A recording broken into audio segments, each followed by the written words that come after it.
ra bờ kia này. Đi vào đây, đi vào vòng chuẩn.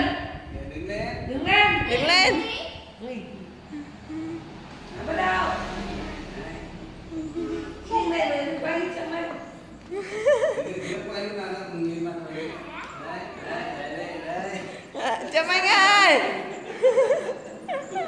Cứ đẩy đi đến chị cơ. Cái đi. Cái này nó mẹ. Nhìn ra máy quay. Nhìn ra máy quay kia. Châm Anh.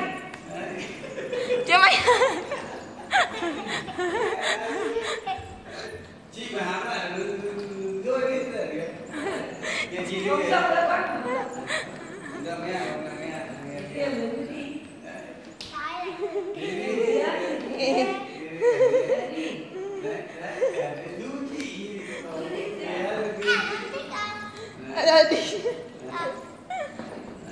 Chống đi là đấy, để hóa chống đi.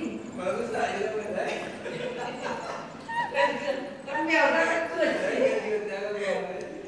Con mèo ra kia. Lấy cái lấy. Nó đẩy cái, đấy, nó đẩy chứ. Lái đi, chị lái đấy, chị lái đấy. Trong cái sau giường ngủ rồi đấy.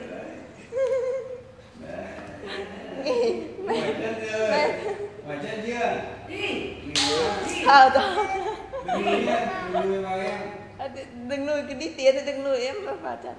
Từ cho em đứng dậy chứ. Đứng dậy Châm Anh đứng dậy nào. Nhắm cho em đứng lên. Đứng lên nào. Đứng hẳn lên. Châm Anh đứng nào. Đứng lên. Không ai chơi thế đâu. Không ai chơi thế đâu. Mòn hết cái đầu gối. Đứng lên. Tiếp. Chán rồi. Đứng lên. Đứng lên. Đó, đẩy cái, đẩy cái gì cái. Đứng lên. Đứng lên đi con. Châm Anh đứng lên nào. Đứng lên đẩy cho chị nào. Đứng lên nào. Mệt rồi, tôi cho em nghỉ. Nghỉ.